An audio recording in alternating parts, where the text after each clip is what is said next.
America opened the 19th century with one kind of expansion, manifest destiny, and closed the century with a new kind of expansion, imperialism. Many times before, Americans had moved into new lands and territories, Texas, California, Hawaii, establishing a powerful economic presence, a presence that would eventually cry out for protection from the homeland. In 1895, the cry came from Cuba. The economic interests were the American sugar growers. The threat was the Cuban revolutionaries trying to free themselves from their Spanish overlords. This time, the war fervor was fanned by a powerful new source, the press. As a result, the battleship Maine was sent to Havana Harbor as a show of force and to protect American interests.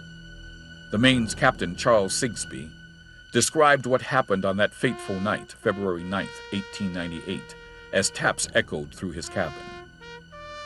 I laid down my pen and listened to the notes of the bugle, which were singularly beautiful in the oppressive stillness of the night. I was enclosing my letter in its envelope when the explosion came.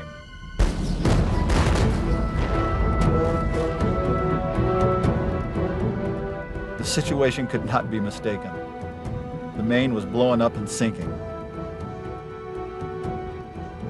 Though the cause of the explosion that sunk the Maine was never determined, the press was certain who was responsible. Like the Alamo 60 years before, the rallying cry was, "Remember the Maine! To hell with Spain!" The new war hawks, Teddy Roosevelt and Commodore George Dewey, agitated for an independent Cuba.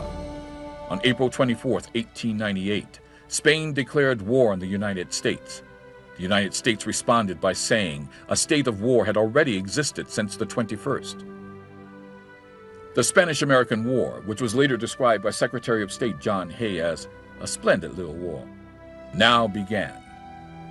In the Pacific on May 1st, Commodore Dewey and his flotilla of ships were visiting Hong Kong when he received word of the war. He immediately set sail for the Spanish colony in the Philippine Islands. There he encountered the Spanish fleet at Manila Harbor. In a matter of hours, the Spanish fleet was completely destroyed while only one American sailor had died. Teddy Roosevelt led his Rough Riders onto Cuba's shores in July. American and Spanish forces met at the San Juan Hills.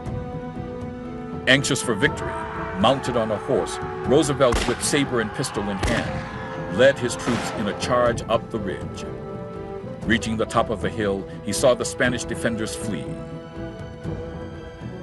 In Santiago Harbor, on a lazy morning, a second Spanish fleet attacked the blockading American ships.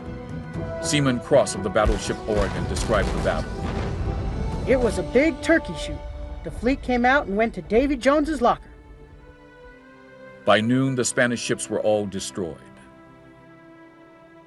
Another American force took Puerto Rico on August 9th, and the war was essentially over.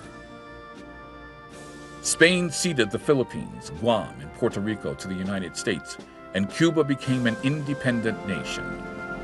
America was now ready to move into the 20th century as an international imperial power with a new kind of leader, Teddy Roosevelt, who had a cuddly stuffed animal named after him, the teddy bear.